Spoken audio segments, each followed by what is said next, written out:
बिस्मिल्लाहिर्रहमानिर्रहीम। अस्सलाम वालेकुम। आपका दोस्त सलमान हैदर। दुआ है परवरदिगार से कि उसने आपको और आपके अहले खाना को अपनी हिफ्ज़ व अमान में रखा हुआ। सुबह सुबह ये इंकशाफ कर दूं कि बिलाखिर सुप्रीम कोर्ट ऑफ पाकिस्तान ने chief justice of Pakistan Umar Ata Bandial साहब ने, जिनसे मुतल्लिक मैंने कहा था कि जितने दिन हैं उतने झटके भी रिसीव करने के लिए पीडीएम तैयार हो जाए, उन्होंने इस गवर्नमेंट का ना, यानी पूरी पीडीएम जो थी, अब तो साबिक गवर्नमेंट हो गई, मगर लफ्जी तौर पर शक्लें बदली हैं, असूल, कवानीन, पैटर्न, स्क्रिप्ट सब कुछ वही है।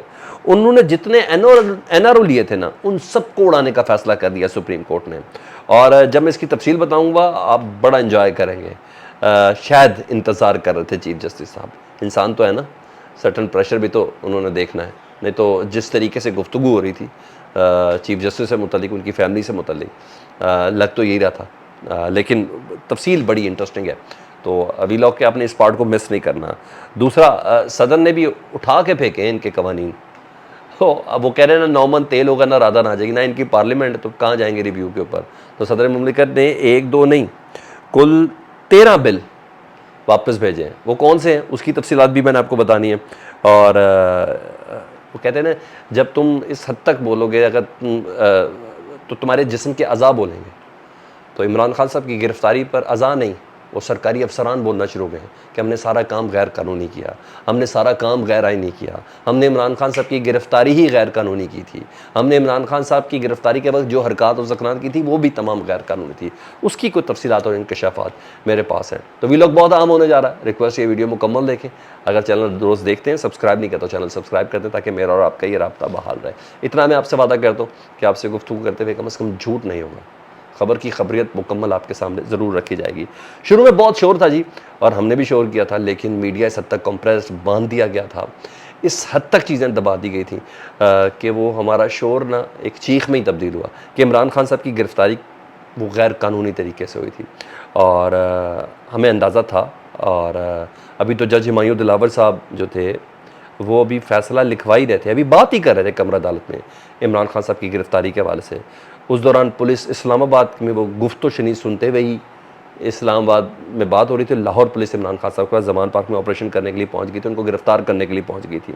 पुलिस पूरी तैयार थी, और जैसे सब कुछ प्री प्लान, जैसे क्या हकीकतन में सब कुछ प्री प्लान था। और यहाँ तो इस बार तो रिटर्न ऑर्डर का भी इंतज़ार नहीं किया गया, और वहाँ रिटर्न ऑर्डर के बावजूद इमरान खान साहब के वकला को इमरान खान साहब से मिलने नहीं दिया जा रहा। DIG इमरान किश्वर जी, हाँ जी, उन्होंने रात को एक इंटरव्यू दिया, और वो कहते हैं कि 15 मिनट पे हमने कार्रवाई पूरी कर ली थी इमरान खान साहब को गिरफ्तार करने की। 15 मिनट से ज़्यादा नहीं लगा जी। और इमरान खान साहब की लीगल टीम ये सवाल कर रही है कि आपने इतनी जल्दी कानूनी तकाजे कैसे पूरे कर लिए। कोई वजारत दाखिला को आया हो, अहकामात की रोशनी आई हो, कोई ऐसी कोई सेक्रेटरीज टू सेक्रेटरीज कोई लेटर ट्रांसफ़र हुए हो कि जी इमरान खान साहब की गिरफ्तारी के अहकामात है, हम पुलिस सेंड कर रहे हैं, क्या है क्या नहीं, उन्हें कैसे कर लिया।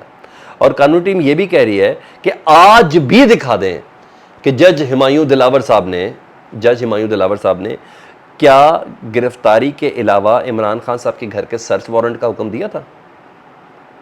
और मतलब क्या है, और ख़ुद ये इमरान किश्वर साहब एतराफ़ कर रहे हैं, मोबाइल फ़ोन और दीगर अशिया की क्या इजाज़त दी थी। इमरान किश्वर साहब कह रहे हैं, हाँ, एतराफ़ कर रहे हैं कि हमने तलाशी के दौरान इमरान खान साहब की तलाशी भी ली घर की, मोबाइल फ़ोन भी लेके गए, कोई सिल्वर बर्तन में उनको कोई हड्डियाँ भी नज़र आई, कहीं से धुआं उठता हुआ भी नज़र आया। और फिर बुशरा बीबी से उनकी फिर गाड़ी में बिठाया इमरान खान साहब को। और मेरे पास ये खबर है कि इमरान खान साहब को गाड़ी में बिठा के काला कपड़ा जो डाला, उसके बाद 1.5 घंटे तक इमरान खान साहब के घर की तलाशी करते रहे, जैसे कुछ मकसूद था, कुछ निकालना था, कुछ बनाना था, जो कुछ भी था। फिर अब वो डायरी की शक्ल में बुशरा बीबी के सामने भी आ रहा है। लेकिन मैंने बोला कि अब ये DIG रैंक का बंदा बोला तो होगा ना लाहौर हाई कोर्ट में चैलेंज, अभी नहीं तो कभी ना कभी। और मुझे तो लगता है कि लाहौर हाई कोर्ट में ये चैलेंज होगा तो वकला टीम उड़ा के रख देगी कि इमरान खान साहब की गिरफ्तारी का गैर कानूनी, और कभी ना कभी तो सुप्रीम कोर्ट तक पहुंचेगा। कितना को देर कर लेंगे। सुप्रीम कोर्ट तो वैसे ही बैठी भी है कि इन तमाम मामलात को रिवर्स करने की, हर चीज़ ही गैर कानूनी है, जो कुछ हो रहा है गैर कानूनी हो रहा है, जिस तरीके से हो रहा है गैर कानूनी है। मैंने बोला कि वो पुरस्कारियत ख़त्म हो गई है। ये मुझे दुख है कि मैं अपना जहन ही नहीं लड़ा पा रहा कि अच्छा ये नहीं तो ये हुआ होगा, ये नहीं तो ये होगा। पुरस्कारियत ही नंगी हो गई है, यानी nothing any suspense in it. मुझे बहरहाल ऐसा लग रहा है, मुझे समझने में प्रॉब्लम क्यों नहीं हो रही, मुझे ऐसा लग रहा है। तो बहरहाल हुकूमत का भी बुरा वक्त शुरू हो गया जी। اور بڑے اچھے سے شروع ہوا ہے. اور پیش گوئی میں نے پہلے ہی کی تھی کہ جتنے دن بندیال صاحب کے اتنے دن دھچکوں کے لیے تیار ہو جائیں. بندیال صاحب نے سب سے پہلے ججز اصلاحات والا بل اڑایا. اس کے بعد احسن اقبال صاحب کا کیس توہین عدالت والا. اب رہی صحیح کسر مزید پوری ہوئی ہے. نیب قوانین میں ترمیم کی تھی نا, جس میں سب نے ریلیف لیا تھا. سب نے, کیا زرداری, کیا نواز شریف, کیا شہباز شریف, کیا حمزہ, کیا سلمان, کیا مریم بی بی, سوائے شاید خاکہ نواسی کہ کون ایسا شخص ہے جس نے نیب کے اس اصلاحاتی بل سے جو انہوں نے بنایا تھا اس سے ریلیف نہیں لیا, اور اس ترمیمی ایکٹ میں ریلیف نہیں لیا. سب نے لیا. تو اب سپریم کورٹ نے اس ترمیم کو ٹیک اپ کر لیا جی, اور یہ پی ٹی آئی کی درخواست تھی. 18 اگست کو چیف جسٹس آف پاکستان نے اس کو سماعت کے لیے مقرر کر دیا. اور میں اتنا بتا دوں, یہ اصلاحاتی بل بھی اڑ جائے گا, کیونکہ یہ ہے ہی پولیٹیکل بینیفٹ کے لیے. یہ اس ڈیل کا حصہ تھی جو مجھے لگتا ہے جو مبینہ طور پر جنرل باجوہ صاحب سے ہوئی بھی تھی. یہ اس ڈیل کا سی. اس کے بعد تو جو جادو شروع ہو گیا, اسحاق ڈار صاحب آ گئے, اور وہ 16 کمپنیوں والے کیس, 16 ارب کے کیس, وہ پتہ نہیں کون کون سے, میں کس کے, حمزہ صاحب کیسے نکلے, سلمان شہباز کیسے نکلے, اور پھر وزیر اعظم کیسے. 22 تاریخ کو تو وہ اندر ہو رہے تھے, 2022 میں تو وہ اندر ہو رہے تھے. وزیر اعظم پاکستان شہباز شریف صاحب, سابق وزیر اعظم پاکستان شہباز شریف صاحب, کیسے ساری گیم سب پلٹی. تبھی وہ کہتے ہیں نا بھائی, اب کہہ رہے ہیں میں نے تنزل کہا, تبھی کہتے ہیں میں 30 سال سے اسٹیبلشمنٹ کی آنکھ کا تارا ہوں. تو وہ تارے کے لیے ساری ایڈجسٹمنٹ ہوئی تھی نا. وہ تارا چمکنا تھا 16 مہینے, اور اس 16 مہینے میں اس تارے نے چمک کے کیا کیا کام کیے. بہرحال یہ تو سب چیزیں تھیں. تو یہ کیس اڑا دینا ہے, یہ ترمیم ہے نا, یہ سپریم کورٹ اڑانے جا رہی ہے. اور اگر واقعی اڑ گئی, میری پریڈکشن صحیح ہو گئی, تو اب اتنا بتا دوں, ان کے سب کے کیسز دوبارہ بحال ہو جانے ہیں. ان کی سب کی دوبارہ پیشیاں شروع ہو جانی ہیں. اور وہ موقع ہوگا کہ جب پی ڈی ایم کی اسکروٹری شروع ہوگی, جب پی ڈی ایم کی چھاننی شروع ہوگی, شاید مجھے اور آپ کو دکھانے کے لیے صحیح کہ دیکھیں ہم نے لیول پلینگ فیلڈ دیا, جس چھنی سے عمران خان کو چھانا اسی چھنی سے ہم پی ڈی ایم کو چھان رہے ہیں. تو یہ سب ہو سکتا ہے. ٹھیک ہے جی. اور یہ میری نظر میں پی ڈی ایم کی حکومت کا سب سے بڑا میگا اسکینڈل ہے کہ انہوں نے یہ قانون میں ترمیم کی, اور پھر کس طریقے سے انہوں نے اپنی پوری پی ڈی ایم کو باہر نکالا. یہ سب تھا. پی ڈی ایم میں تڑپ شروع ہو گئی ہے. میری رات کو 1-2 دوستوں سے بات ہونے کا, بہت تڑپ رہے ہیں. اس 18 اگست کا ان کو بڑی شدت سے کہ یا اللہ یہ 18 اگست ہی نہ ہے, اس سے پہلے چیف جسٹس ہی مر جائیں, کچھ ایسا ہو جائے. یعنی خواہش تو یہی ہوگی نا, یہی نہ ہو یہ واپس کر دیں. تو بڑی جان ماری ہے اس کے لیے, بڑے کمپرومائز کیے ہیں, بڑے لندن پلان بنائے ہیں, بڑے دبئی پلان بنائے ہیں ان سب چیزوں کے لیے, بڑے جاتی عمرہ پلان بنے ہیں. تو یہ سب تو ہوا ہے. تو یہ اس وقت ہے.